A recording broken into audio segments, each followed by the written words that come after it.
Thank you for listening to the Kyle and Tim podcast, where we have authentic conversations that help cultivate a better understanding of ourselves, our guests, and the world we live in.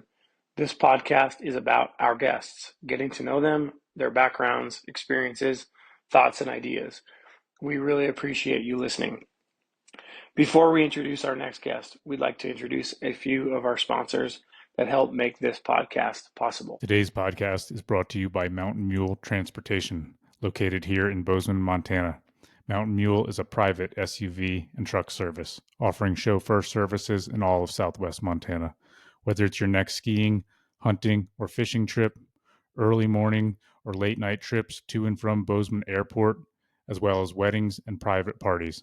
No matter the occasion, Mountain Mule will get you there safely and on time. To learn more, visit mountain-mule.com and book today.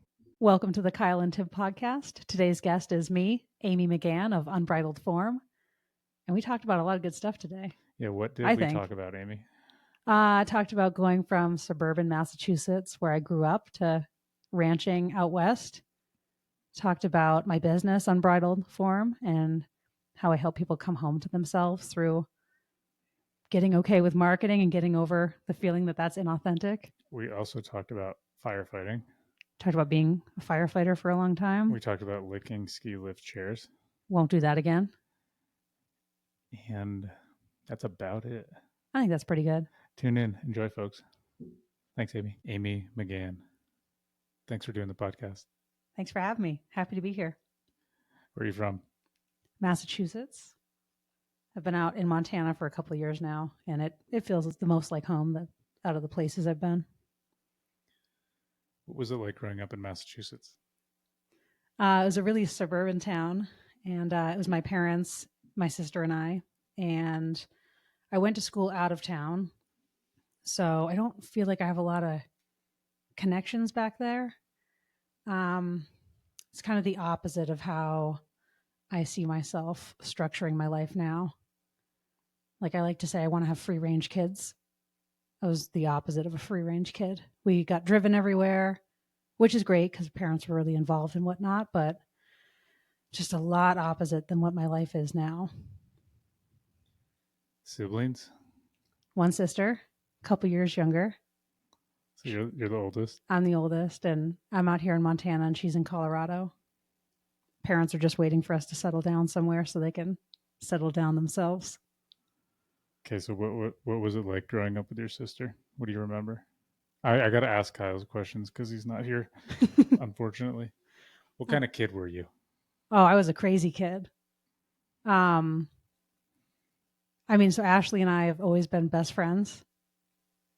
We have definitely been each other's worst enemies too, though, being sisters, but we're really close in age, and we've kind of flip-flopped on who plays the older sister role, which has been kind of interesting over the years. Like sometimes one of us is the one more like guiding what's happening or like supporting the family more, and then we flip-flop.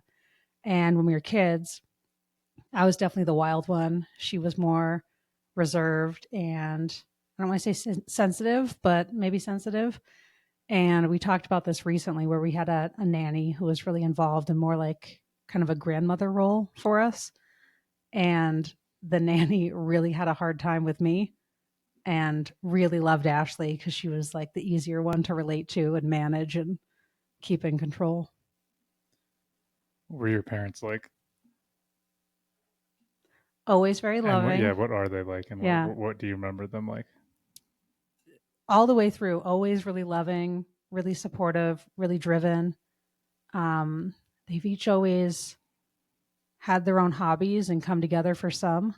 Like they made skiing our family hobby, which was always really cool. And my dad's like the advisor of the family. He takes care of everything. He makes sure we have what we need. He's always guided Ashley and I, and he used to put like yellow legal pad quizzes on the table in the morning when we come down for breakfast, which I hated when I was a kid, but it's interesting now because I learned a lot about certain things about managing your life from an early age. And then my mom's more the free spirit, badass. And they've both been role models in each of those ways. What did the quizzes look like? The one I remember all the time is it was like, what types of assets typically appreciate or depreciate over time? And it was like A, house, B, car, and like a couple other things. This is like what I do now in the investor group. Oh, you do? Yeah, well, he like would also like put down like laminate like building plans. Like when there was like some sort of excavation project in one of the places we lived, he like laid out the building plans. Um, Were they laid out for you guys to learn? yeah, like this was just a couple months ago. It was like a project from the 90s that he had laid out just to give some exposure on like what these things look like. Interesting. Yeah. So what do you think you've gleaned from that now?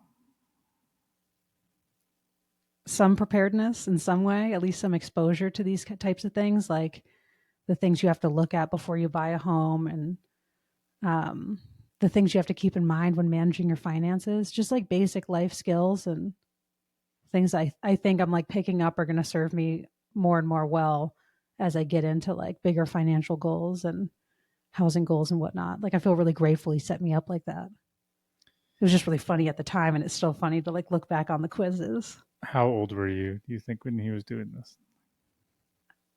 I don't know. He set up our first bank account like when we were 7, and he gave each of us like $100 to invest in whatever cereal company we wanted to invest in. One of us picked Kellogg and one of us picked General Mills. So that I know that happened like at 7. And then I guess since then, continuously for the next nearly 20 years. Have you ever asked him what his thought process was when he was doing this? No, I guess not. And I also just did terrible math on how old I am for the record. But no, I should ask him. I'm going to ask him. Okay. Yeah, I wonder. I guess it's a better question for him, but I wonder why he would think to do that and who taught him to do that, or if it's something he came up with on his own. Yeah, I don't know. Cause he's an educator. Like he's a college professor now that he's retired, and he's always sought out these like mentorship advising roles. Maybe it's something that comes naturally to him, but I don't know. So what's your earliest memory as a kid? Because I generally ask this question, and I don't want to skip over it. I guess everything probably happened around when I was 7 that I remember, because 6 or 7, I was skiing. I was on a chairlift, like in ski school. It was on like the quad lifts where the instructor goes on like the chair in front of you or behind you with a couple kids. And then I was on one with 3 other kids, all about the same age. And I remember looking behind me at the mountains and like kind of like resting my arms like on the back and staring off into the mountains. And then the next thing I remember is my tongue was stuck to the chairlift. So I'd like to think it bumped and I accidentally, but maybe I just straight up licked the chairlift. Yeah, well, I'd love to know what goes through a kid's head. I don't know, but it happened. And then it had to come off. You just ripped it off? I just ripped it off. And I remember it hurting and my tongue just being like hanging out of my mouth and looking to the other kids and like mumbling, "Is it bleeding?" And then I got a snowmobile ride down the mountain. Ski school was cut off for the day from there on out. How old were you when you started skiing? I don't know. Shortly after I could walk. It's like always been our thing as a family. What's your youngest memory with Ashley, or of Ashley?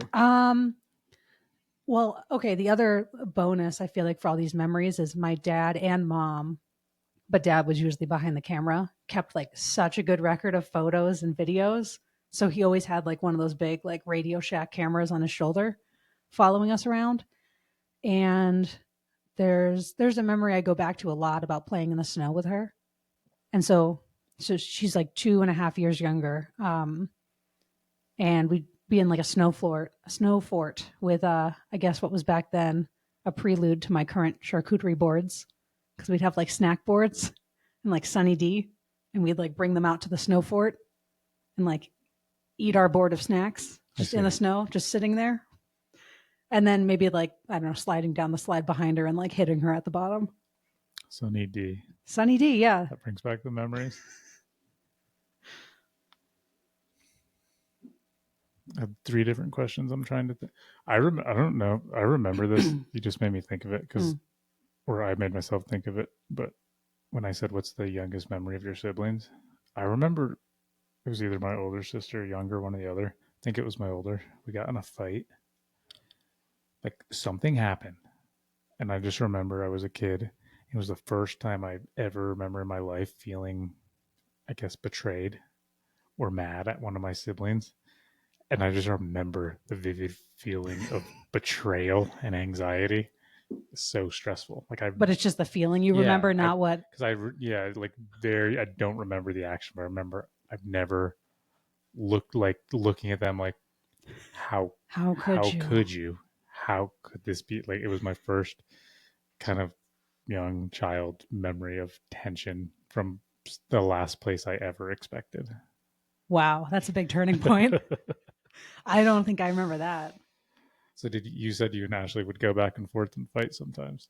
Yeah. Much? And like she just brought up this morning or last night, like the fact that we kind of fought over who had stolen whose snowboard socks in a recent season.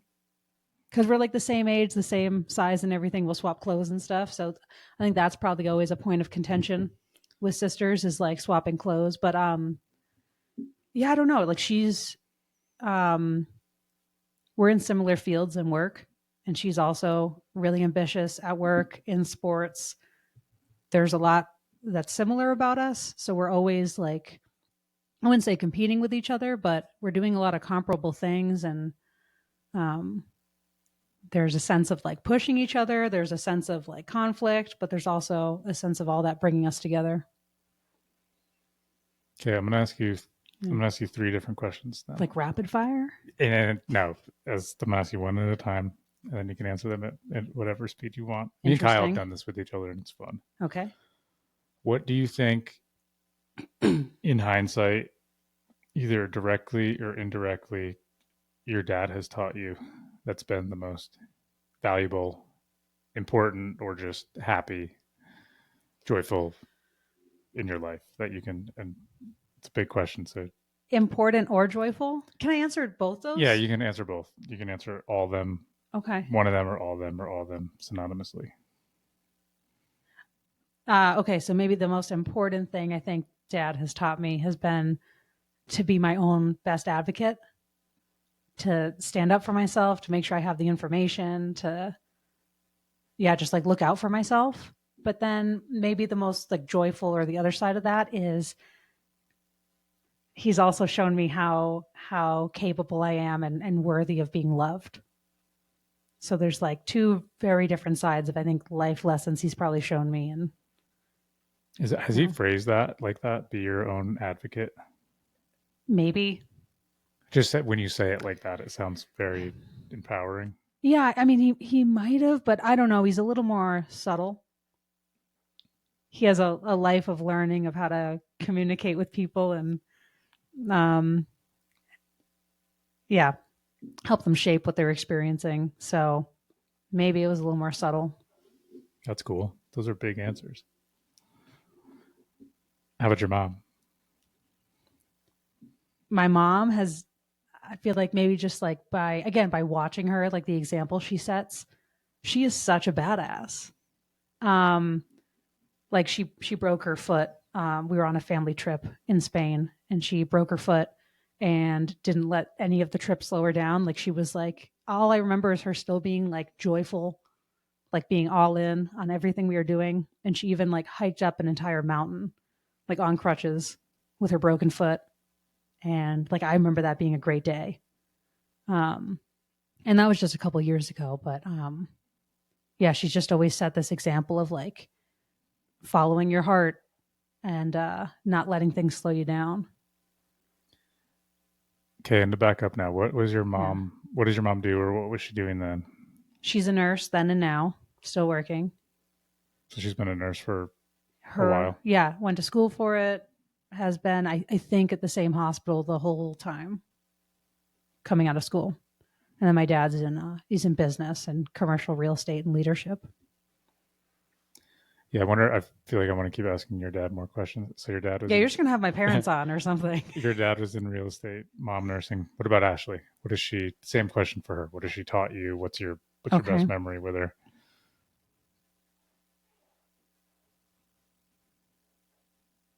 Wow, that one's a lot harder. Yeah, because it's not going to seem as direct. Yeah. It's just what you learn from having a sister, and you might have to think about it. You can answer it later too if you don't want to. Interesting. Maybe we'll see what comes up now, I guess. I think she's taught me a lot about softening. There were a lot of years where I took a lot too seriously probably. And the way she shows up in our family and life, I think she's taught me by example how to like soften up into things and just experience what you're experiencing and go with the flow. But we'll see what else comes up. Now I want to ask her where she learned that from. Well, it sounds like you got all your podcast guests lined up. But a favorite memory is for sure snowboarding with her, backcountry with her and her dog. Like we'd skin up, like uphill travel somewhere and ride down, and the dog would be so happy, just like running full bore with us. And the three of us being in one of our favorite places out in the mountains, just doing that together. I like think about that all the time. And I wish I'd taken more advantage when we lived closer. Yeah, I think we always do that. Yeah. We just think we didn't do enough of what we should have. The only thing I say to myself is just do more of it going forward. That's my only answer, is not to, instead of dwell in regret. Mm-hmm. Okay, so now that we got those heavy questions out of the way, what was the rest of your childhood like with them? I mean, what kind of, were you playing sports? What were you doing? Yeah, always playing sports. Like we're a big sports family. Sports of choice? The big ones for me were MMA, and that was my first job as a karate instructor. Okay. And skiing. That's like, that's the same as Joe Rogan pretty much. Oh, I guess I'm the same as Joe Rogan. Yeah. Oh, that was his first job or what? So, yeah, I know he taught. He taught jiu-jitsu and maybe taekwondo. And he was, I don't know if it was his first job, but I know that he did that when he was young. It was a cool first job. Like I wouldn't change anything for that. I think it was my favorite thing to do at the time. So it was fun to get to do it for work at like 16 and stuff. But that and ski team, Alpine Ski Racing. What was the ski racing like? Well, I was a snowboarder at the time. Okay. So I joined ski team, of which I could only ski. So I would bring both my ski board or ski bag and my board and all that stuff, bring both sets of equipment to like every practice and weekend race. And I learned to ski so that I could be on ski team and get to the mountain twice a week. Because we were living in Massachusetts and there weren't, my family, it's not like my family's going skiing multiple times a week, and that's what I wanted to do. So I learned how to ski again, and I would like practice, do my race, and then I would bust out my snowboard and go ride the rest of the day. When you started as a kid, were you on a snowboard? No, skiing first. Okay. And then I don't know, maybe around 8. Why'd you switch to snowboard? I just thought it'd be cool. I don't know. I was like in middle school and I saw like older kids snowboarding, and I had a skateboard phase. So. Yeah, it just looks cooler. I mean, depending on who you are. Yeah. I feel more myself, like that flow you get into. I mean, I'm sure a lot of skiers feel that way too, but snowboarding feels right to me. Were you and Ashley always doing a lot of this stuff together, the ski team and that kind of stuff? No, not together, because we went to separate schools. Oh, really? Yeah. When I was coming through, going through high school, the town high school, it was leaky. There were like trash cans catching water. It was like not a good vibe. So I went to school out of town, and then Ashley went to that high school once it got remodeled, when it was time for her to go through it. I got you. Well, we went to college together, so there was some overlap. That's interesting. Yeah, we both went to St. Mike's in Vermont, as did our cousin, who's like the extension of our like best friend sibling group. And but also there we did different things. Like I was on the college fire department. Ashley was more getting into the outdoors. We were doing different things. So you said that the school was leaky. Do you mean it was actually leaking water? Yeah, it was like the roof, and yeah. I think from now on, I'm just going to say that about a place when it's suspicious. It's leaky. Yeah, not necessarily leaking water, but there's some issues with the place. You're being kind of leaky. That's what I mean. That's like that guy seems a little leaky, or that establishment or That's that car. awesome. It just sounds like a good kind of general term for things that are. Something ain't right. It's not quite all there. There's some issues around the edges. Some things haven't been taken care of, and that can be. So anyway, when you said that, I was like, "Is that a term? Yeah, no, I was Is like, that a term I haven't heard of it before?" was leaking. Yes, But I like it. Leaky. I'm going to use that too. Okay, MMA. Mhm. Let's hear about it. From what I've heard, my gym experience was a little different than others. There's a moderate to let's say a moderate amount of people that listen to this that have some MMA experience. So All right, well, here we go. It's since closed. I don't know if that makes a difference, but I drove past it when I was home last. okay, But it was I think it was structured as like more of a karate place, okay, but then we did a lot of MMA. okay. So there were some traditional forms. There was like very little sword or like nunchuck work. And then a lot of it was more modern self-defense, like against gun, knife, club, and then like open hand or like empty hand fighting. We did a lot of sparring. There was a good amount of grappling. Like learned some stuff about Muay Thai, like push kicks, and there was a lot of half zone fighting too, like elbows and knees. So depending on like what class you're at, what level you're at, like a different type of fighting was allowed. So how far did you take it? What was the level you got to? I got to a black belt in Kempo karate. Okay. And then honestly, like I moved and I started doing other things. So was there actual, say, wrestling or jujitsu that was being taught?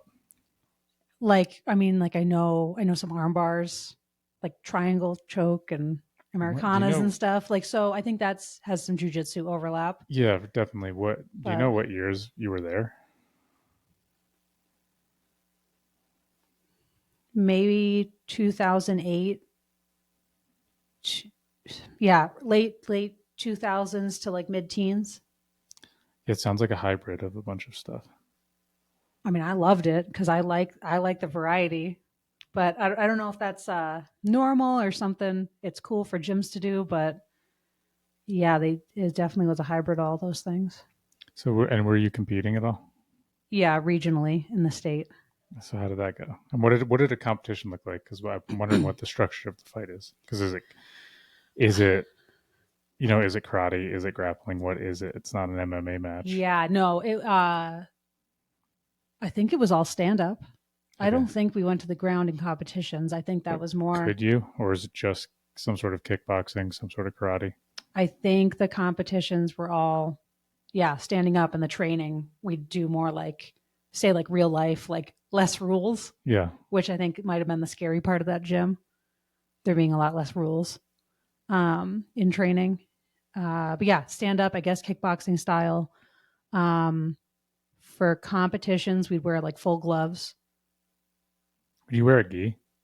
Yes. Yeah, it was gi. Okay. So belt every time, like bowing when you enter the mats. Like it was very traditional and formal in that sense. There were a lot of rituals. Okay, and then you're wearing boxing gloves. You're wearing grappling gloves with grappling gloves in training, boxing gloves in competition. Okay. Because when we were in training, we were doing more of those like submissions and going to the ground and kind of doing whatever to win the fight in training. So could you clinch it all in the competition? Or you just... I don't remember them being broken up. Didn't really happen to me a lot though, because I was fighting really out of my class. What do you mean?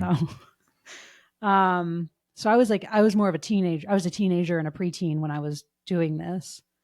When I was actively training, and they moved me up to the adult class when I was like 12 or 13. This is your gym, or this is competition? This is my gym. They put me in the adult class because I was too intense for the kids class, and I was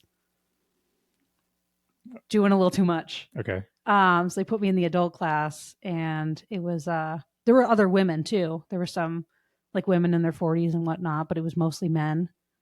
So in the competitions, like Ashley and I. So Ashley did karate for a little bit. So Ashley and I fought, and she brought up one time, she's like, "Oh no, this is never going to end well. Like if I win this fight." But sorry, Ash, there wasn't really a chance of that. So what did the sparring look like in the gym? What would you guys do? Kind of full. Yeah, we'd bow to each other starting every sparring match. Is that normal? Maybe. Depends on what you're doing. Yeah, I've only done jiu-jitsu matches. True. So. Okay, so we bow, we tap gloves, and then you just start moving around in, was it zone 3 when you can't reach anyone yet? I think that's it. And then you just, I guess kickboxing, takedowns, submissions. Are you wearing shin guards? Sometimes. I think there was an option. Some people had them. And then you're taking down, what are you, like, how's the fight ending? Is somebody tapping? Or are they getting knocked out? Yeah, tapping. Yeah, no, it wasn't a goal to like knock people out in training. How was the culture? Were they like, don't beat the shit out of somebody twice your size? Was there a good? Yeah, like people were nice to me. Or because I was like the small one. Mm-hmm. I was like the small, weaker, maybe not slower, but like just less capable in the people I was fighting. And I definitely like got my bell rung. Like I got hit a lot. I don't think I learned very quickly to keep my guard up better, but they were nice, right? Like I wasn't getting hurt. Yeah. But I was definitely in the deep end. So funny. I wish I could see more. So many questions. It was probably fun. You like generally? Yeah, it was probably fine. It was a really like, that was a family. That's like how I've heard some people talk about Montana MMA around here. Like it was a family. Like those people were my best friends. We like hung out outside of training. Like everyone there was really ambitious. Yeah, like it was a good vibe. Yeah, sounds like it. Okay, so what's the rest of high school like? What's college like? What do you remember? Honestly, I don't really think there's much notable from high school. Mm-hmm. High school, I think I just got through, and then that was still in Massachusetts. Then I went to Vermont to go to St. Mike's, and there I had no idea what I wanted to do, like no interest in any major. And I remember my mom sitting me down at like the family computer in the living room at their house and pulling up St. Mike's and saying, look, they have a student-run fire department. And here's like the list of everyone who's on the roster. If there's a D next to their name, that means they're a driver. And I remember like, hell yeah, in that moment, like that's what I'm going to go do. I'm going to go drive fire trucks. And so that's why I picked that school. Did you ever think of being a firefighter before your mom showed you that? I don't think so.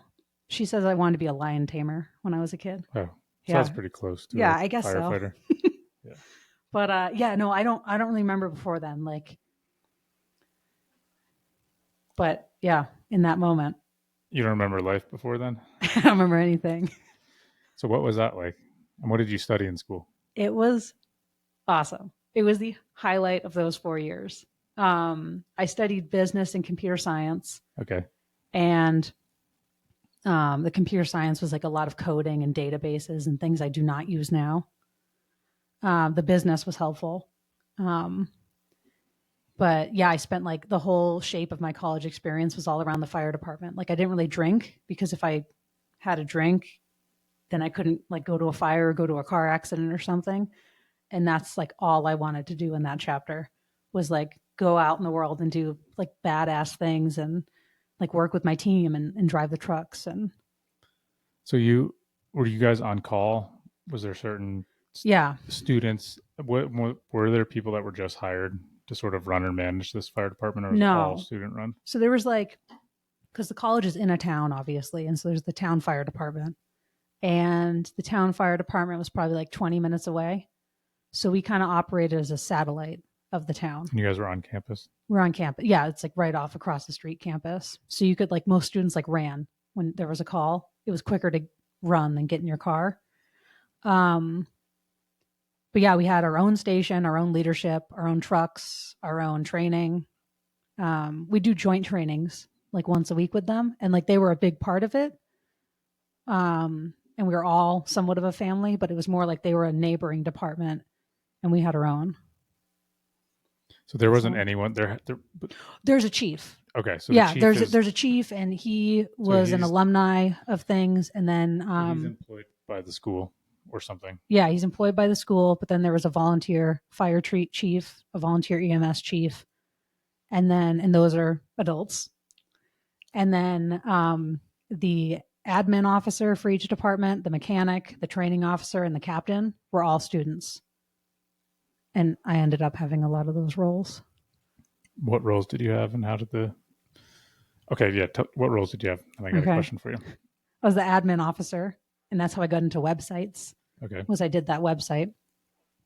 I was the mechanic engineer, and it's not like we were like diesel mechanics. It's more like I was responsible for the truck's maintenance schedule, and I drive it to the big rig shop when it needed something. But I do things like changing out lights, like light bulbs, and doing small engine work on the saws and the stuff with the ladders and different things. And then I was captain, and that's personnel management across all the companies, across the other officers, PR, like public relations and recruitment, and like overall department image. What do you think is the most valuable thing you learned from being a firefighter?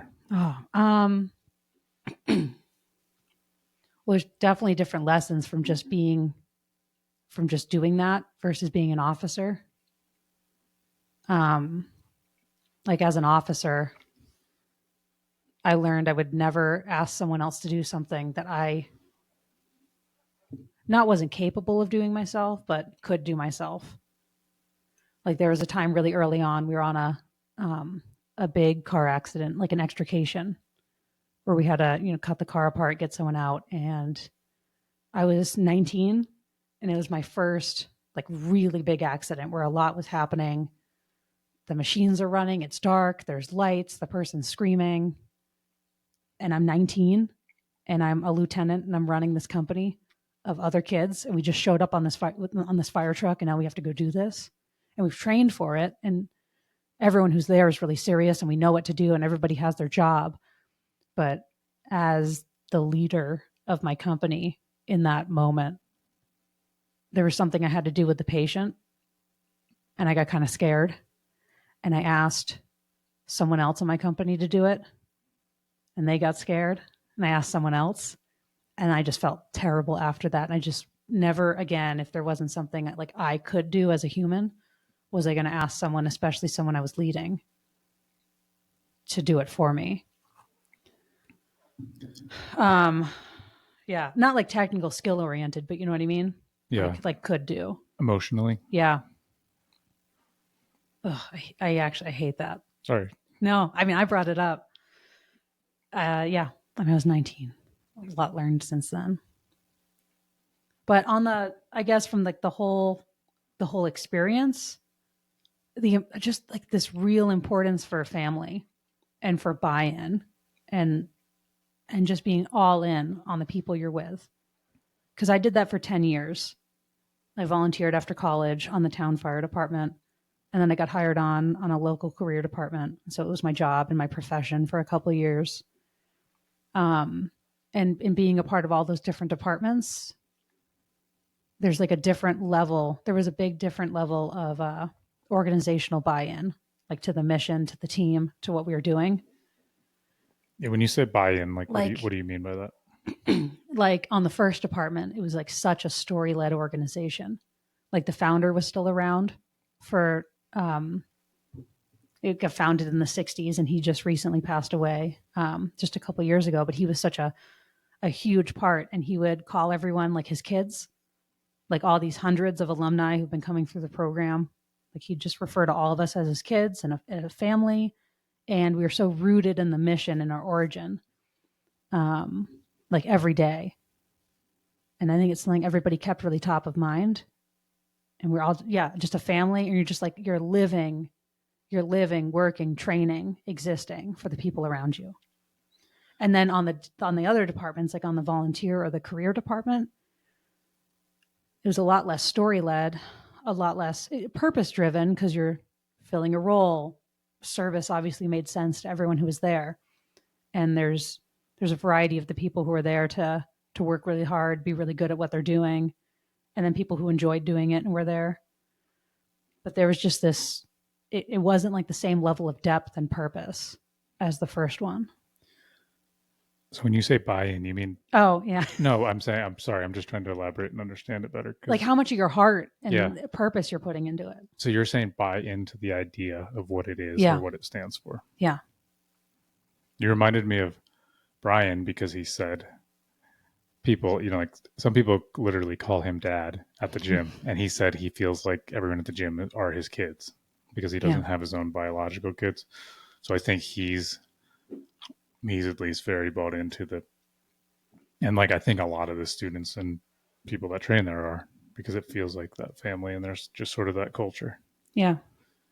It's like it's being a part of something so much bigger than what you're doing. Yeah. And it didn't feel like that as much on the volunteer one or the paid one. No. Did you guys get paid anything? Did you get credits? How did that work? No, it was like an extracurricular. Okay. And it was crazy because we like poured our whole life into them. Like we'd pick our classes. We'd pick our classes based on our company schedule and based on staffing a driver and an officer at all times of the day. So like there would be times where like when I was a lieutenant or captain, there'd be a class I wanted to take either for like personal interest or it's for my major or something. And you wouldn't take it because you needed to staff the truck. And then we'd staff summers there too. Oh, so okay. Instead of doing a summer break, like you'd make sure you were either there the entire summer or you'd be there like, we like built out availability and like structured our entire lives as kids around running this. So like, see that crazy level of buy-in versus like, or this is my job. I show up at 7, I leave at 7 the next day, whatever it is. And like, you're good at your job. You practice, you do whatever, and you show up as best as you can. But like, that was just a whole nother level. I wonder, how much do you think that taught you and has been a way you live your life or something you've been able to use is being that committed and bought in, and the fact of building your entire academic schedule around this mission and role you've accepted at such a young age, because most kids are trying to figure out what they even want to study in school or what they're going to do. And you're taking on this very professional, serious role with, life-threatening consequences to the risk you're putting in, and also you're putting other people's lives in your hands when you're on call for them. Well, for the record, it also was really fun too.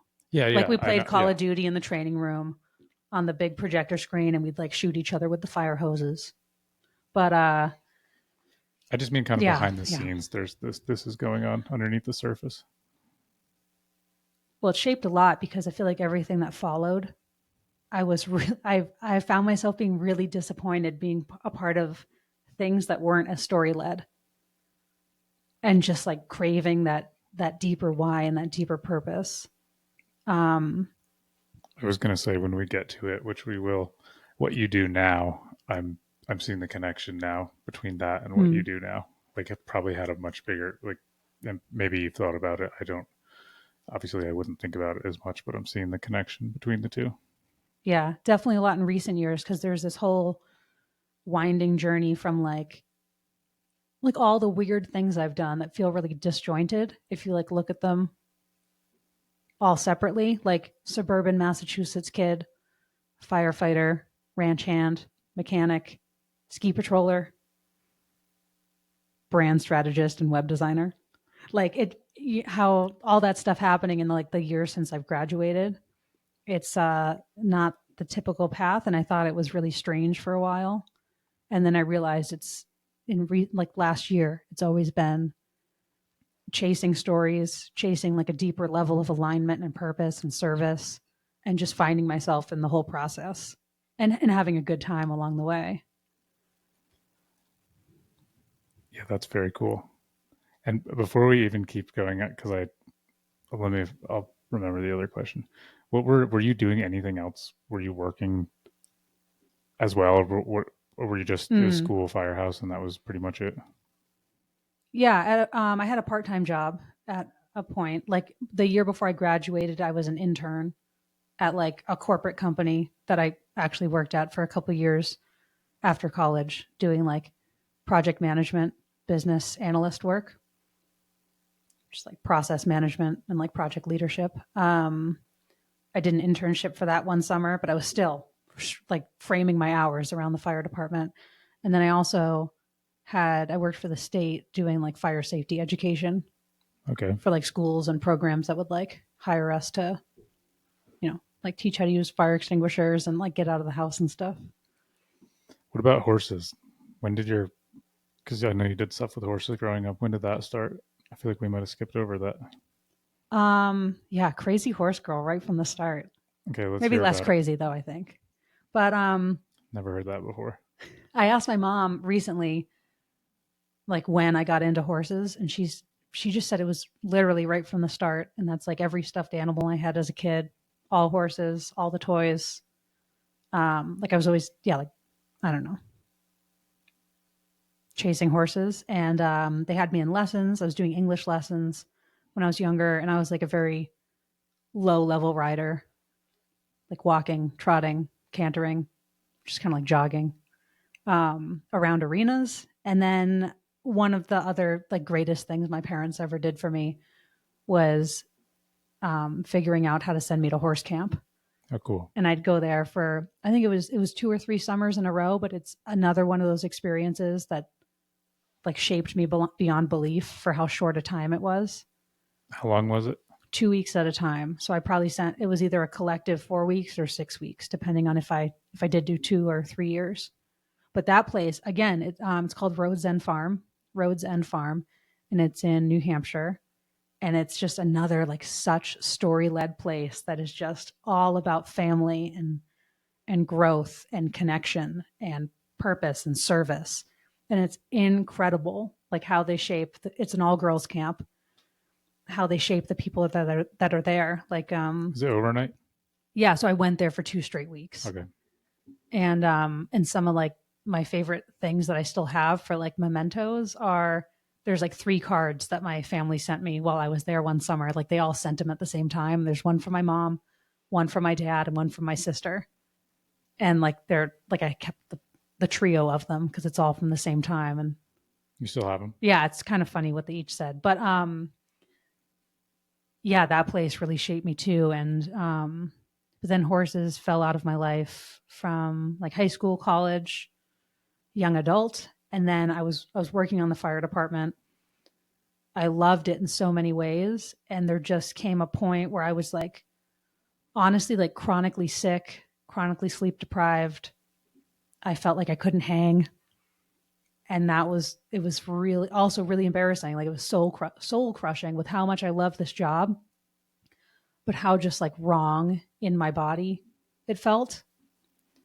And so after a couple of years, I finally decided to leave that, and I wanted to kind of take some gap time for myself. And so kind of randomly I applied to a ranch hand job on a cattle ranch in Wyoming. And we did a phone interview and they hired me, and I like drove out there a couple weeks later. And then kind of my time with horses there and everything that followed is history after that. What was it like? What was the first job like? What was it like? Had you been west much before? No, I came out skiing once in Colorado. It's like I packed up my little Subaru at the time and I drove out to this cattle ranch. I didn't even understand the directions of how to get to the ranch. I didn't know what a cattle guard was, like the metal grate on the ground that prevents cows from going through an open gate because they can't step over it. I didn't even know how to look for one of those. I didn't know what it was. Do you see that, Ryan Garden, if you're listening? You're not the only one who packs up their Subaru and heads west. Sorry, continue. That's fine. Yeah, and that job was awesome because I think it was as close to the real deal that I could ever get, or that one could ever get, without any experience, and just jumping into this because it was on the Colorado-Wyoming border in Medicine Bow National Forest, and It was myself and 4 other girls. It was like an all-girl team. And there were 26 horses. We'd ride out every day and do a mix of like riding for, I think like 1,000 head of cattle on 40,000 acres in the national forest. And they give us a general map of like, here are the fence lines. So you'd see like, this is the shape of the pasture. And then they just send you out to go ride it. And so that was my first time ever really being in the outdoors. Like I'd hiked before on hiking trails on the East Coast, but like now I'm just on a horse. I haven't ridden in years. I've never. I was going to say, were you nervous about getting back on a horse? Yeah, yeah, because I've never been a good rider. Like I was again this like low level English rider who like I've never jumped. I've never galloped a horse at that point. And so now I'm all of a sudden on this ranch horse. I'm going to go work cows, like and do 30-mile days into the wilderness with like a water bottle.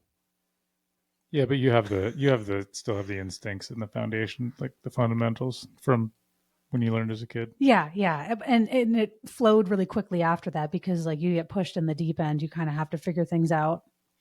And that job, it was a mix, like probably a quarter was the riding and working cows, a quarter was fixing fence. And then I also kind of became the mechanic again, like working on the tractors and doing small engine work.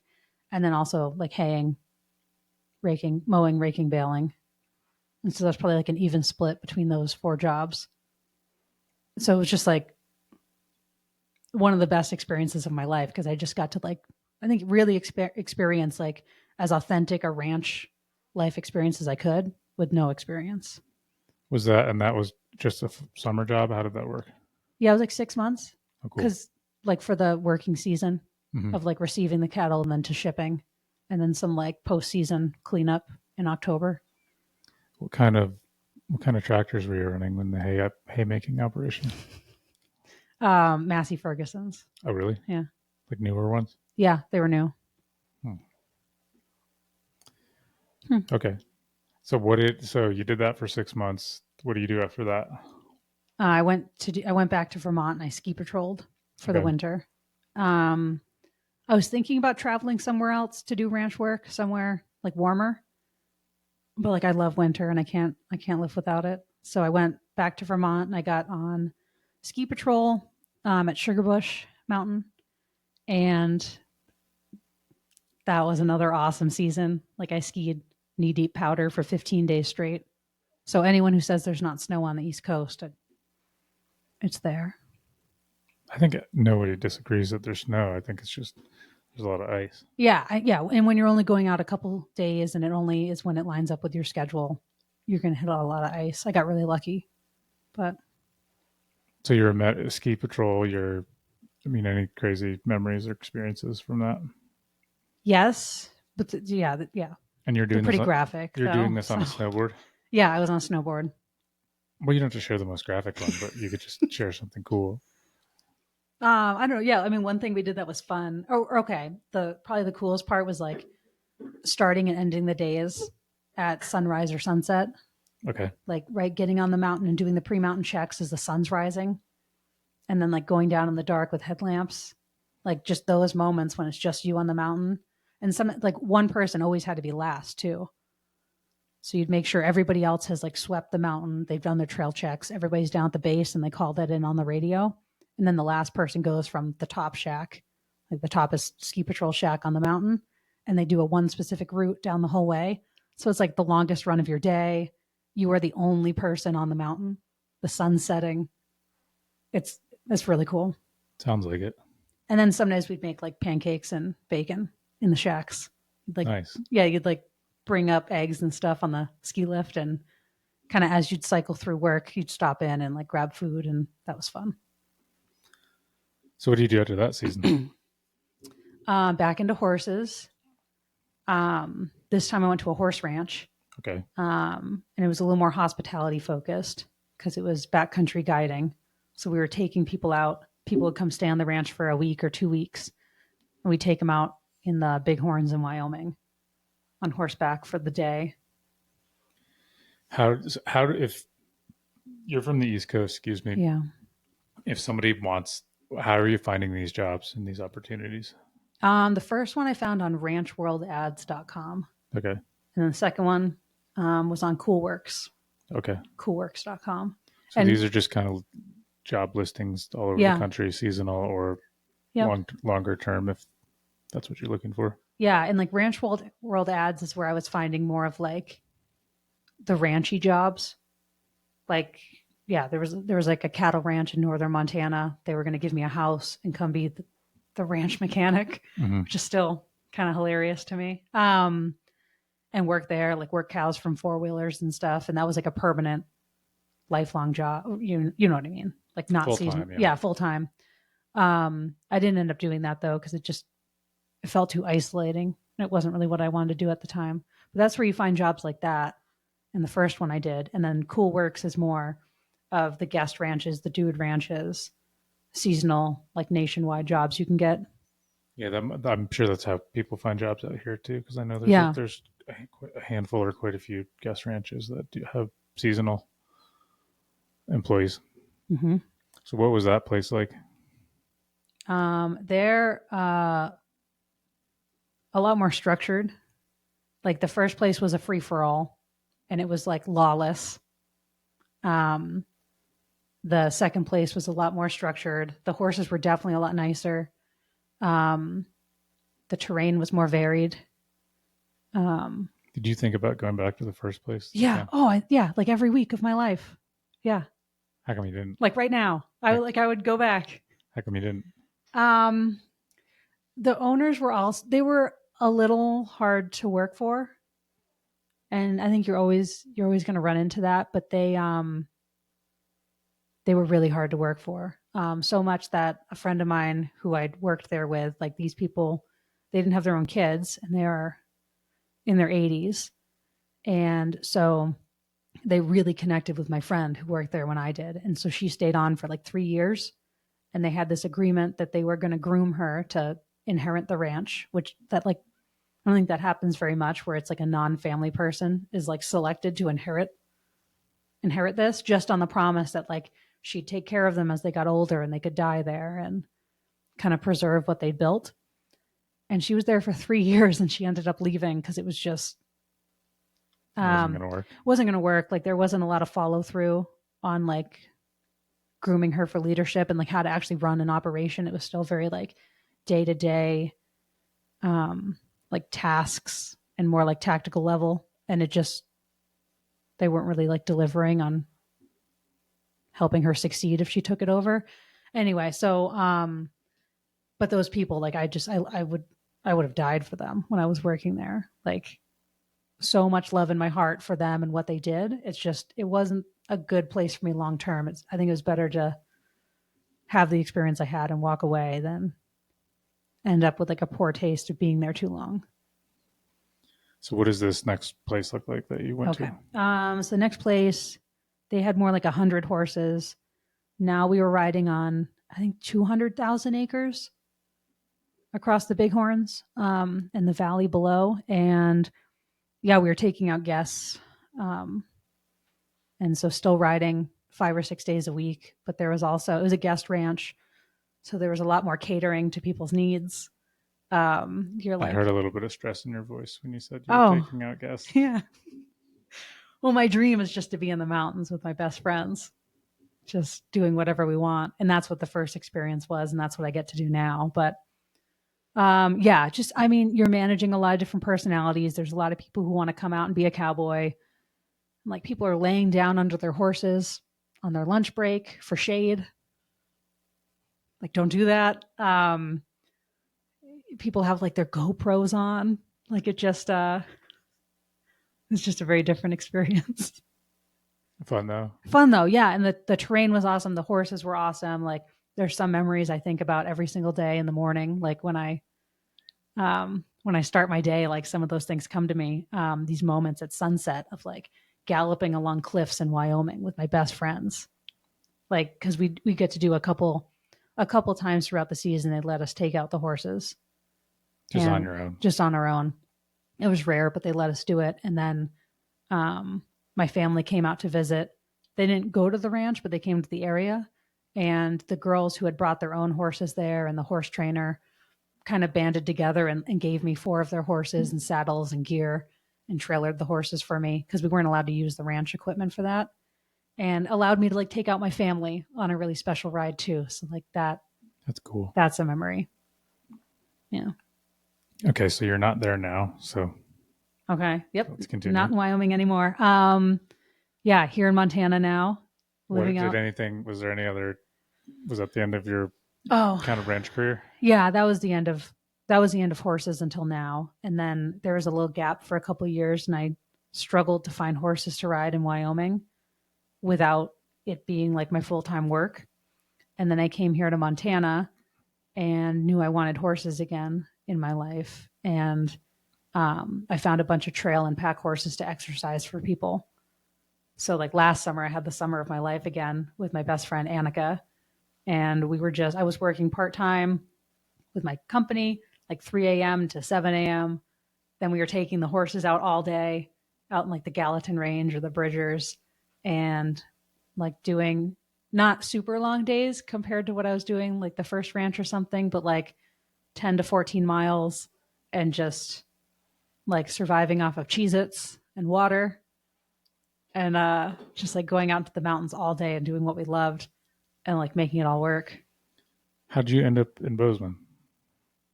I was still living in Wyoming after working on that last ranch, and I was there for a couple of years and I really liked it. I was in Cody, Wyoming, and it's like right outside Yellowstone. I had like a decent community there, but I wanted something more. I needed more life. I needed more going on.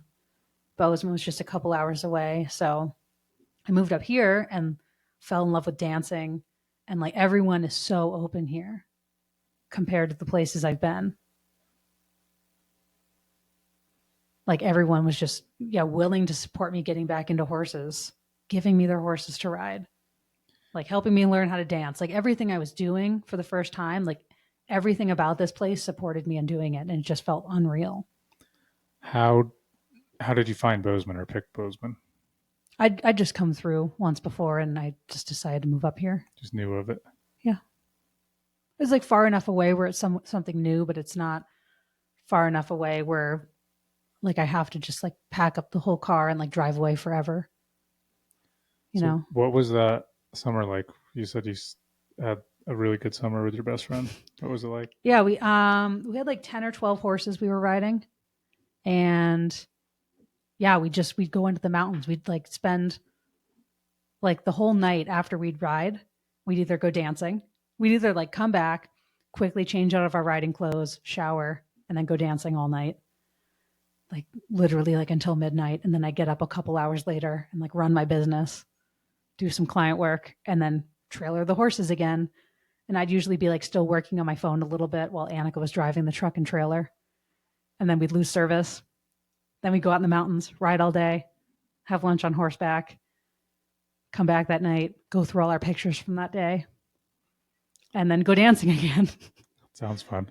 It was insane. Maybe it was like my version of a college experience that I didn't give myself. Okay. I just had this whole summer where I was just like prioritizing living. And I got behind in some areas.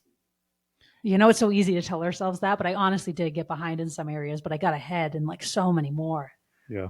Like of living the life I wanted. That's cool. Especially if you didn't have it because the fire department when you were in college. Yeah. So and I mean, like I wouldn't trade that, but yeah, maybe I just thought of that now. Maybe that was just my summer where I said, screw it and just did whatever because I wanted to. How were you able to prioritize that? What do you mean? To prioritize having fun and doing something that you might not be able to do when you're older. You can't always just take a summer off with your friend and have. Yeah. I mean, obviously we're probably to some extent burning it at both ends a little bit if you're getting up at 3 to work. 100%. But I mean, I worked my whole life to be pretty stable, right? Like I've been working and saving my whole life and being really diligent and setting myself up so that I could chase the life I wanted. Kudos to being your own advocate from Dad. Yeah. So, and I mean, I run my own business. So I was able to structure it that way. And it was going into maybe June, and two of my like big clients that I was going to have throughout the whole summer, they pushed back their projects and rescheduled. And, normally I'd try to fill that work immediately and, keep on rolling with client work or build the business or something. But I just kind of chose, my friend was in town for the summer. We had access to all these horses. I kind of just chose to not fill those spots and to get a little behind. And then I'm still playing catch up now. And there's a lot, like, I wish I was a little more comfortable now, lifestyle wise. But I wish I don't know. But I was able to set myself up. And so I just did it. Yeah, I had a point in my life where I did a similar thing, and it really was just around jujitsu and the MMA community. Mm. But I mean, if I'm being honest, I did it for years. But I was still working full time. But I was so much more committed to this family that is now a part of my life, a huge part of my life, and a family and a community that I built. But I was going to ask you, how did you know to prioritize that? How would you tell someone else if they were thinking, I really want to do this, and this is like, I could just focus on work. I work straight out of college, or I could be 50 and I need to focus on work. But there's things I know if I look back, I'll be like, God, I wish I did that when I was younger. So do you think that's something your parents taught you? Is it something you thought about, or it's something you just kind of did and said, fuck it? I think for me, it was more a breaking point. Like, yeah, my parents have modeled this like lifestyle where they work really hard and they allow themselves freedom to like go on vacation and do things. But I was in a place that was keeping me small. I was in a relationship that was keeping me small. I was like staying small in my business, all in 2023. Like I was like small and hurt in a lot of ways that I don't really need to go into right now. And then when I left all that and came to Bozeman, I was like breaking free from all those things that were holding me back, or all the ways that I was holding myself back. And so like last year was just this huge year of expansion and coming home to myself. So for me, I just like pushed myself until I broke. And then I let Montana crack me wide open. And I just took what was put in front of me for the summer. There's probably a healthier way to do that though. Yeah, but I mean, like sometimes that's how life progresses. Yeah. Was there something that like made you flip a switch and say, you know what, no more of this. I've had it. Was there a book you were reading? Was there something you remember from your life? Was there something specific where you just said, like, because at some point you finally make a decision to do things totally different. I have plenty of them in my life, and I'll try to reminisce and think back. What was there some turning point or tipping point? Was there something you like actually remember happening, you remember reading, or something in kind of in your intuition or your subconscious that's finally made you say, I'm leaving, I'm moving, I'm taking the summer off, I'm gonna ride? As far as getting out of Wyoming and where I'd previously been, like in all those ways, I don't remember what the catalyst was for actually making the decision, but at some point I finally just said enough. And then I remember the day before I was leaving, I did this exercise with a coach I was working with. And we did this visualization exercise where basically I visited my future self, and she gave me some messages. She gave me some gifts. And it was like, I'm not going to go into that whole experience, but having someone guide me through being my own advocate again and listening to myself, guiding me through this like very like visceral in my body experience. I just had this like very clear knowing that it was really time. It's happening tomorrow. It was already planned, but like it just felt really good to leave with that experience. So this kind of just helped confirm what you were already going to do anyway. Yeah. And then I think I learned to listen to myself more when I got here, when I changed my life, and I changed the people I was around. I changed the environment I was in. And I just like could see the signs for what they were. Like I was given this gift of my best friend who's from out of state, and we had met on the second ranch. So we'd met, and like our life was riding together every day. And she was in town for the summer. Again, those horses were given to me, and it all lined up, and the clients rescheduled. And so I just listened to it all. But I feel like maybe like the lesson I learned is if there's something pulling you away from something, you have like the 1% thought that maybe this is unhealthy. Maybe this is not how I'm supposed to be living, what I'm supposed to be doing. Just listen to it and get curious and explore it. It took me a long time to do that. Speaking from my personal experience, it's like I always knew the whole time what I needed to do. Mm-hmm. And I had to conjure up the courage to follow through. Yeah. Because I don't know, people will say, oh, you just like, it's intuition, what's right, what's wrong. And I really think that's true. Like you really do, but it's like you can't put your tongue on it. And it's at some point you finally, and then years later or days later or minutes later, you're like, yeah, I knew this the whole time. I just did not have the balls to do it. And I don't know, I think it's fear that stops. But that's cool that you did that. Good for you. I'm sure that's an inspiration for any of your friends and family and anyone who's, seen you do anything. So maybe it is just getting curious then to help you find the courage. Yeah. Okay, so obviously I have to ask you now about what you're doing now that you're here. So tell me about your business. So since 2022, so for the past 3 years, I've run what has now become Unbridled Form.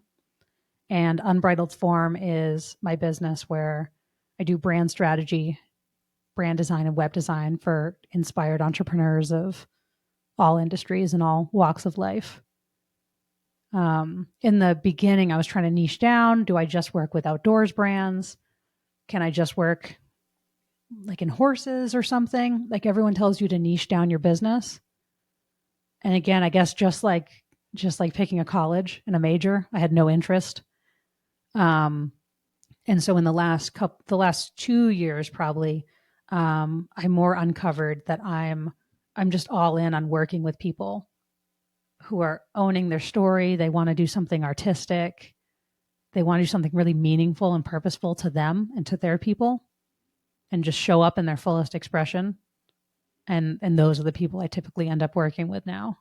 So it's really fun. And you're right, it ties back into a lot of what I've done of chasing stories and chasing meaning my whole life. Okay, so if I'm gonna hire you to work for me, you have exactly. So, but explain it, because it's something I in so many ways didn't understand. Yeah. And explain it, and then I'll tie in what I want to tie into it. So just explain. I'll try to tee you up then. Okay. Okay. Well, I was just gonna go ahead. Yeah, go for it. You don't need to try to tee me up. Just I want to make a connection after you explain okay. it. I'm interested. Okay. Yeah, it's hard because this is something I'm trying to communicate to people too. So often we're looking for like the specific answer. And honestly, in my business, I am too sometimes. Like I need X, so I need a contractor who can help me do X. But sometimes the solution is more subtle than that, or it's more deeper. So in the earlier years, a lot of people, and yeah, I've only been doing it a couple of years under my own business, but in the beginning, a lot of people were coming to me for I'll also interject though that you said you did a website. Yeah, 2012. So it's been that's over a decade. 13 years. Yeah, it's 2025. Yeah. So that's 15 years.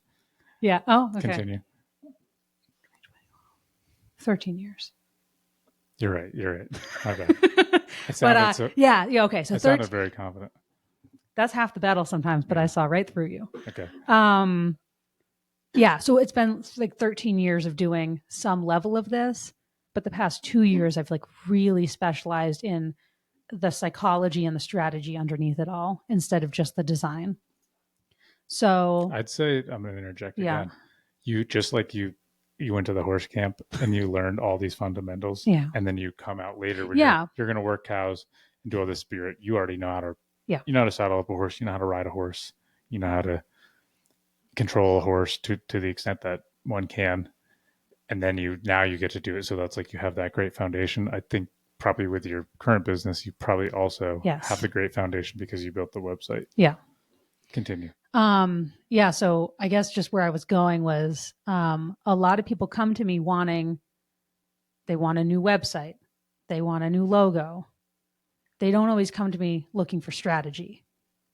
But then we'll get on a connection call and we'll talk, and I'll listen to what they're saying and listen to the deeper trends underneath what they're saying. Like, I want a new logo, and I just I don't feel like I have the confidence to show up without this, or I've been working with this person on my website and this person on my logo, and I hate it all, and it feels like this earlier version of me, and it doesn't feel like who I am now or where I want to be. So I help them realign all that, help them look at the stories that have shaped them as an individual, look at the stories that have shaped their business, the stories that might be shaping their audience. And then I help them tie that into what does that mean for the fonts you're using, because that matters. What does that mean for the colors? Like, what are the feelings you're evoking? And then we create something really design forward and artistic and layered and gathered and intentional, not just slapping photos together and whatnot.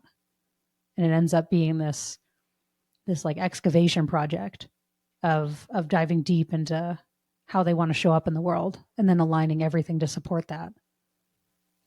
Yeah, I really hope anyone could listen to this who has a business, if they're struggling with this in any way, because this was something I have dealt with and still deal with to some extent. I don't think it's a never ending process, and it gets very philosophical, if you will, or psychological, because I'll speak for myself. I was thinking so much, what is the company? What am I trying to do? How am I any different than the other companies? How can I set myself apart? I don't really see anything any different. And it's actually a really intimate experience you're having with yourself and your personality, because you still don't know how to articulate what you do, why it's any different, why it matters, why anyone would choose your company over. And it's kind of like it becomes very personal and psychological. But once you do enough work, excavation, as you said, to figure out what your company is, what you're really trying to do, maybe get to the roots of why you started it in the first place, what you value most, then you learn how to express that in your company. And then, I don't know, as I've learned more now, when you have a company and a brand that's so eloquently expressed, much thanks to you and your skills and profession, it makes you able to do show up at 10 times the capacity you could. And you don't even have to try, because you're being yourself. I mean, you obviously have to put a lot of work in, but you don't have to try to be yourself naturally. Yeah. You should be yourself. I wish that there was a way to advertise or tell people about that, because if anyone's, I mean, I've met with so many different people over the years. So I kind of want to do this with the website or the brand, and you look at it and you're like, fuck, that's not right. That's not it. It's still not right. Oh man, this sounds clunky. I sound stupid when I tell people what I'm doing. I don't even know how to explain what my business is. I don't know why. I don't know how to tell you that why you should use my business over theirs, because I don't know, who am I? It's a no. But anyway, so like, but what I've personally experienced through the help of you and plenty of others is really getting in tune with what the business is, what it's doing, and then able to like makes me able to take off and grow that business so rapidly and easily. Yeah, exactly. Yeah, it's like exponential. It's momentum when you really root into the why. I guess the other way to explain it all is, and something you did instinctually before we even met or worked together with Mountain Mule, is what is that you had started to craft this world and this emotional idea around how to connect your audience to your business.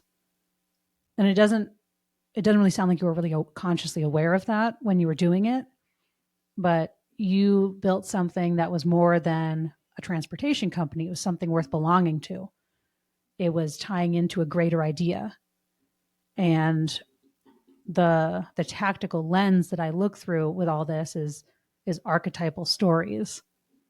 And archetypes are timeless and universal stories that I think we've talked about this a little bit, but film producers, storytellers of all kinds have been using for years. As long as stories have been told, archetypes have been a part of them. And these are things like the hero's journey. It's strung through so many films. And so with Mountain Mule, you were tapping into instinctually, when you wanted to name it the business when you wanted the mule and something more artistic in the logo, you're tapping into the explorer story. And it's the, it's the part of ourselves that wants to go out into the world and see what parts of our outer experience reflect what we believe about ourselves and what we believe internally about the world. And that story often happens when we're teenagers, we get our first car, we have this sense of autonomy, we can literally travel more on our own. And then it happens again in our 40s, 50s, after we've had kids and we're rediscovering ourselves as adults. And so you're really tapping into that part of people. They're coming west, they're traveling, they're getting out into the world, they're getting out of their day-to-day. They want to be more alive in Montana. And you're the connector between all that. And so you kind of did instinctually what I do for others, for yourself, and you started on that way, which I thought was really cool. Yeah, I didn't think that any of that through, and I don't think a lot. I mean, people might disagree with me, and that's fine. This is just sort of my opinion and perspective, is that your business is always an expression of yourself, of what's going on inside. And in my mind, I say, how could it not be? Because you're the one doing it and creating it and building it. So obviously it's some sort of expression of what you are internally and who you are. And some people say, this is just business. I just do this to make money. Even if that's true, this is, like I said, again, my opinion, it's still an expression of how you make money and how you live your life. And I think I realize I can be very connected to that and connected to myself and what I do, or it can just be a totally transactional.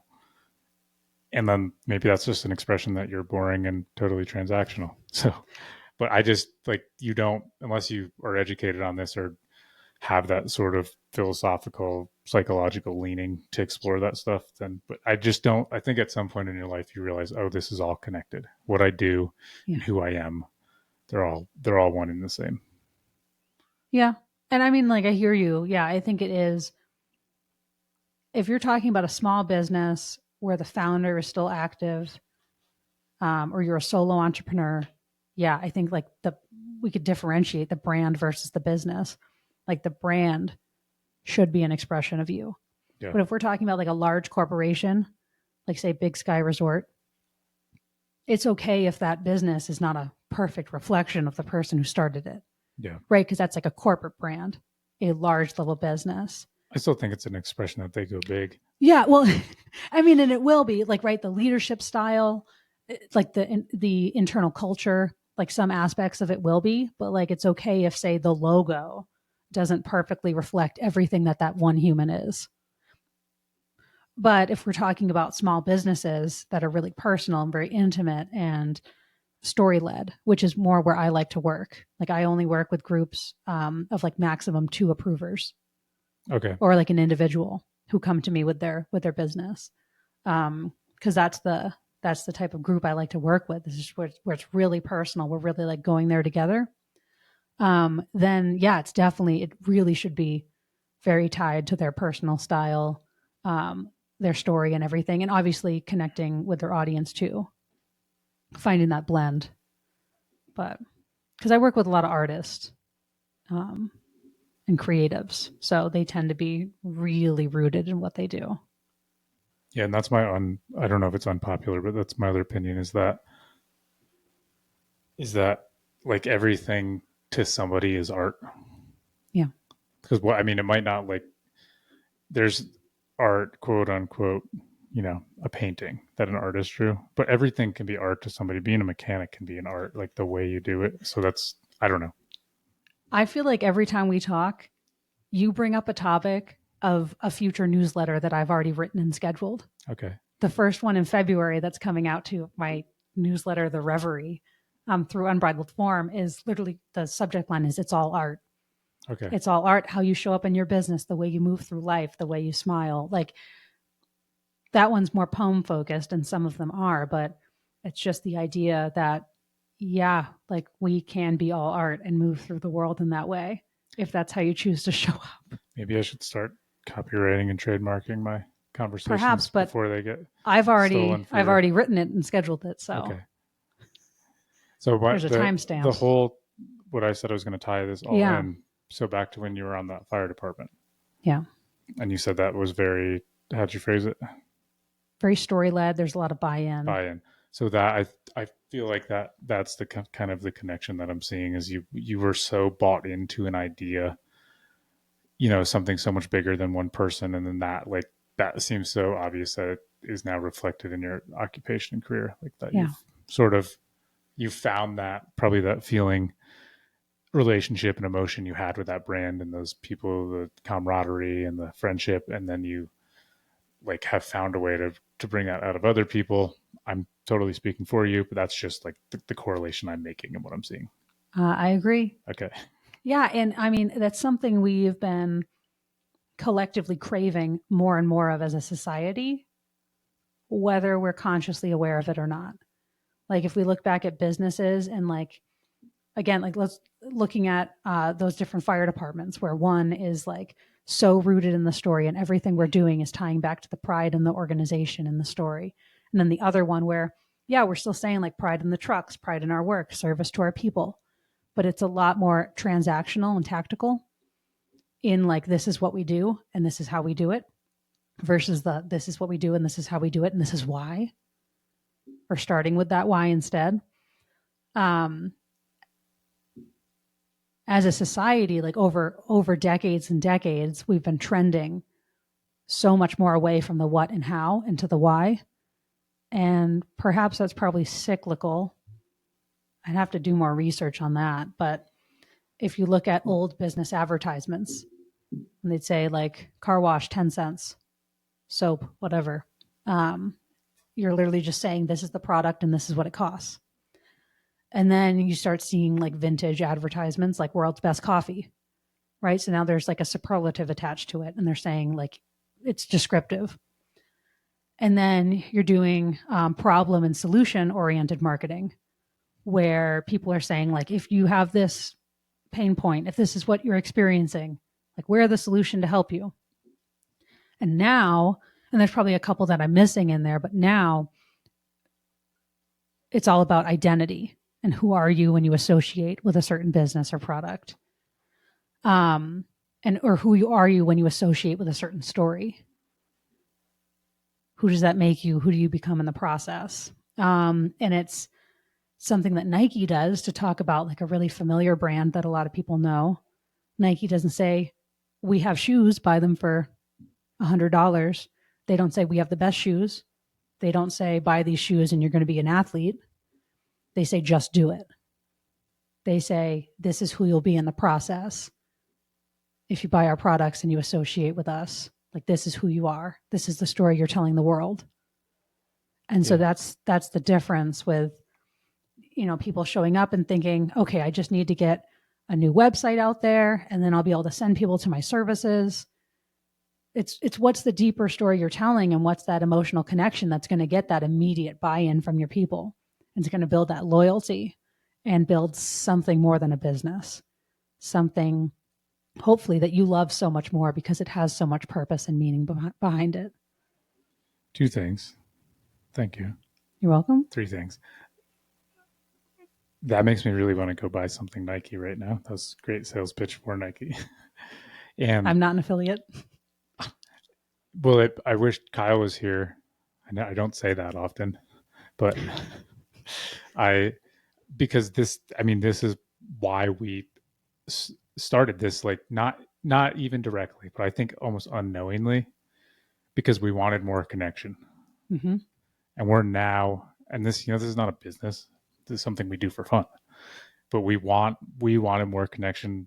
We say we wanted to learn how to speak better. I feel like that's the most probably clever and intelligent thing we can say that sounds halfway normal Sure, because we didn't really know what we wanted. Well, what's the deeper why? Why do you want to speak better? What does speaking better accomplish in your life for you? Well, that's what I'm getting to, is we wanted deeper connection, because me and Kyle are bros. For anyone that doesn't know, like we've just been very good friends. Like, we're very close. We like probably both know way too much about each other, and we totally vibe on each other. A month ago, Kyle had some stuff going on, and like some job transitions and a lot of big stuff like that was big in his life, and he seemed a little off, like here and there. And then after a few weeks, I was texting him. I was like, "Hey man, are you good?" He's like, "Yeah." Why do you ask? I'm like, "I don't know. You just seem like off. Something's weird."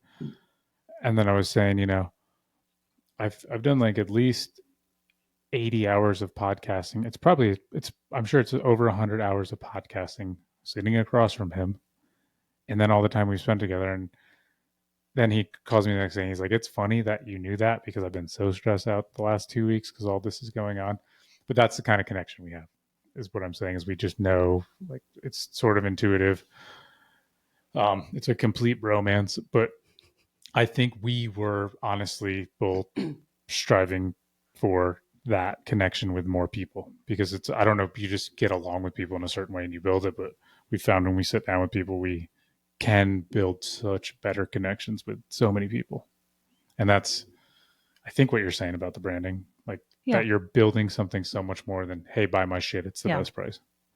And I mean, honestly, like, as like humans, this has been explored and researched and proven over history, is that humans, I don't want to say like feel the best about their life or the happiest or are most fulfilled when they have this balance of autonomy or independence, growth, and purpose. And some people try to live out of alignment with that, and maybe try to say, like, I don't need to learn new things, or I don't need to do XYZ. But like, this has been really well researched and like discussed over the years, of like those three things are what make humans feel like the most fullest expression of themselves. So like that purpose can tie into the connection. And so maybe like the expression of all these things isn't for everyone. Like, maybe not everyone wants to run a business in such a soulful, story-led, artistic way, but maybe they get that need for purpose and meaning and connection in a different way. That makes sense. Or just like, maybe not everyone wants to sit down here and do this with you guys, but maybe they get that need for connection in like their family relationships and whatnot, but it's coming from somewhere. Yeah, I got you. And I love bringing it into business. Sure. Because business is, for a lot of people, or work is such a big part of your life. Yeah. One other thing I was thinking, what do you think about, because you say that people have a deeper meaning and a why, and it's trying to be marketed and sold like, hey, this is why you should.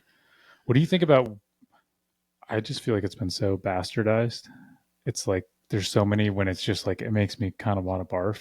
It's almost cringe when you see people trying to, it seems very inauthentic, and like, how do you navigate the two? Yeah, I mean, what I do, at least, is not borrowing meaning for the purpose of more sales, or just showing up in some way. Said. Yeah, it's finding the true meaning, the true purpose that's really aligned. Yeah, I don't know. I mean, like, there's not much we can do about like the large corporations who are choosing to show up in that way. But like, as individuals in business and in life, I think we can just accept that and make it as small a part of our life as possible, and fill our lives with the most things that mean something to us, and just show up in all the ways that feel most authentic to us. I guess the other thing is, so I have a second business. It's called Horse Grooms, and it's a online professional community, and in person as well, for like very high competition level horse grooms, like in the Olympics and whatnot. And I have a business partner there, and we've over the years had some friction between us, because I have the viewpoint that selling is generous. Like, creating something and giving it to people is generous, even if they're exchanging money for it.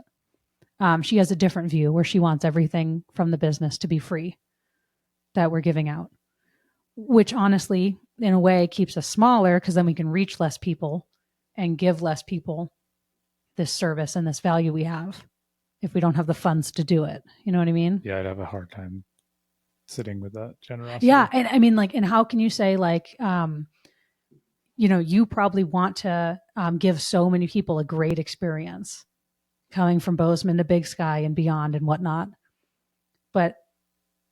And you can do that for free, and you can give this great experience for free, but how can you do that if you're not making money?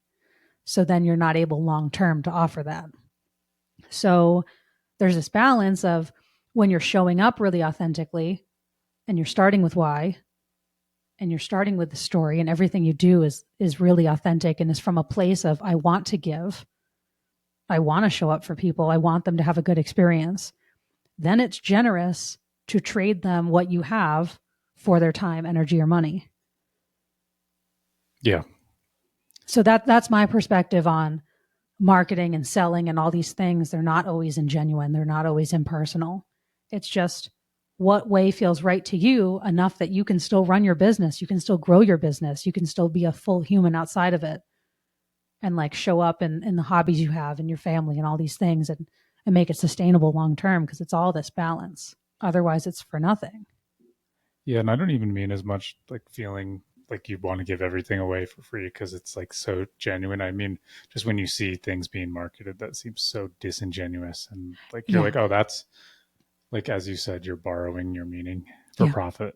I think that's probably the best way I've ever heard it articulated is, I don't know. I think there's so many kind of buzzwords like find your why and find your meaning. And people think it's like going to be some like, it's going to come to you one day and you're like, that's it. I got my meaning. But it's like a slow evolution. Yeah. And you learn who you are more. You learn what makes you tick and what matters the most. And then if you're fortunate enough and like circumstances allow you, learn how to like start to mold that into, a career and a source of income and a way to provide for everyone and yourself and your family.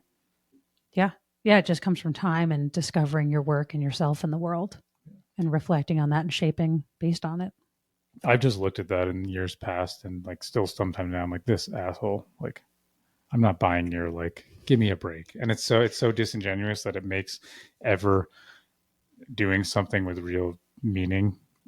You feel like am I being like one of them? Like, am I just another phony just trying to get money? Like, so I'm just trying to tell people what they want to hear so I can get their money. I mean, yeah, but if you look at your reviews, whatever you're like, you or someone else, like, I feel like a good gauge of that is reading your testimonials and reviews, and what other people are saying about your business always matters more than what you're saying about it. So if you have this feeling about, am I being perceived as this? Am I robbing people? And can I do this in a better way? If you read what other people are saying, I think you get a really good mirror put up about how you're showing up in the world and what you're giving. And are you really giving as much value as you want to? Or are you really being as sleazy or whatever as you think you are? Yeah, I feel like that would be, like, I'll say generally, but probably when you get to like the masses of the internet, you could also just like, I wouldn't also take everything that everyone else is saying. That's like, true. I'm still talking such small level. I don't want to say small level, but again, like intimate business experience where you're serving people who are really interacting with the brand and business. That's why I just like the analogy I've heard is like, if you get 100 people, the chances of one of them being an asshole and one of them being an idiot are really high. And then when you multiply 100 by 1,000,000, like that's going to be quite a few idiots and assholes. And then like, or just people that you don't click with. Yeah, that's fair. Anyway, but I think generally what you're saying, I totally get, but I was just overthinking it a little bit too. No, I mean, it's fair. And I wonder all the time, like, am I saying too much about my offerings? But people keep coming back for them. So shouldn't I be telling them about them so they can know what's out there, know there's another option other than just bland 2D websites and business cards and just boring crap that, like you said, like no one wants to see, no one wants to get these flyers, or no one wants to hear themselves being marketed to. So if there's a different way, isn't that generous if I give it to people? Yes. Yeah. I mean, how else are they going to know? Yeah. Okay. So if anyone wants to find you, where can they go? How can they find you? How can they, if this sounds like something that they'd want to do? What do they need to do? Unbridledform.com. Okay. And that's unbridled like a horse in the word form. Suiting. Yeah, I mean, to me, it means like it was inspired by horses and artists in finding that like fullest expression. Like, what's that truly unbridled form and expression you can take? So that's the name, the story behind the business. Thank you Very for briefly. thank you for answering that, because I don't think I asked that enough, but I wish I asked it more. Is how do you come up with that name? But you just answered. Well, And if you have more on it, please elaborate. I guess briefly, the business name before that was the Untamed Creative, and that came to me because I thought the explorer story and the creator story, when we're tying back to like the archetypes and what are these emotional instinctual stories inside of us, I thought those stories were really what people were connecting with and what was being expressed through me that would be right for the business. And so like people really connected with seeing me ride horses. People obviously really connected with the portfolio work I was putting out there. So I kind of blended these two stories of bringing visions to life, exploring the world, to oversimplify it. And that was fine. And then I got to a point where I wanted to trademark it. I wanted to protect what I was building. And I found out there was also, like the month I decided to do it, someone else in Wyoming, another brand and web studio, had filed their trademark paperwork for it. And so my legal team that I was consulting around the trademark, they said, it's not going to be worth it to fight it, even though you've been organized longer than they have, you've been in business longer than they have. Like, this is not going to be worth it. You best just like come up with a different name. And so I cried a little bit. And because it just felt, again, it felt so close to me. And now I see that it was so surface level. So I worked with a gal, Chelsea of Lady Folk, who supports me with the writing for my business, and has really helped me find my voice. Because even like when we do this for others, we need someone else to help us do it for ourselves. So Chelsea helped me find my voice, and somewhere along the process, probably a really good like statement that you almost like could pass right over. Like, can you repeat it again? Sorry, I'm interrupting you. Just even someone like me who helps pull these stories and this purpose and meaning out of other people, I still have my dream team of creatives and strategists and peers that I go to for support, because I can't do it all on my own. You know, I spend so much energy and time doing this for other people, and I need and deserve my own support system and people to help me too. And that helps me show up even better. That's how I got to Unbridled Form, right? Was reaching out for help and looking outside myself. And I don't even remember who actually said it. I think it came to me, but I'm not sure. It could have been Chels. But I either saw Unbridled Form after I'd written it out, or I heard it spoken, and I just knew that it was mine. And it was meant to be mine more than the Untamed Creative was. And the deeper story I unearthed in the process was the lover story, which I never thought what I would associate my business to. And like, so to quickly say the lover story, like it gets a bad rap because it's frequently associated with brands like Victoria's Secret and like chocolate and like sensory experiences, very surface level. And that's the whole thing with all these stories, like the explorer, the creator, the lover. There's the surface level experience or story, and then there's all these deeper levels. So at the surface level, the lover is about like sensory experiences. But at the deeper level of expression, it's about experiences that engage our soul. And so beyond just exploring the world, beyond just creating things for people, Unbridled Form exists, and I exist to go to this soul deep level and really pull these stories out of people and help them come home to themselves and help that express themselves in business if that feels aligned with how they want to show up. And so Unbridled Form, I think, speaks to that more like freeing ourselves of ourselves. And it took shape a lot from the wild horses and artists of the West and how they just show up how they are as they are. How did you just say that? Freeing ourselves from ourselves? Yeah. That's cool. That was a new one. Yeah, that sounds cool. You should trademark that into the company. Well, it's true. I don't know. I just think We so often look at things one way and we think this is how it is. This is how I want it to be. But maybe there's a different way. Maybe there's a better way. Anyway, so that's how Unbridled Form came to be. And it feels the most true of anything I've ever expressed. And I did successfully trademark that because it was original and no one had used it before.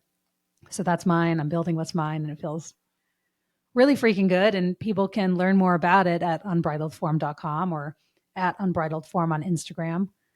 Okay. And the other one, the other business? Well, and the other part of Unbridled Form first is the Reverie, which is my weekly newsletter, which is less a newsletter and more untamed journal entries and storytelling and poetry.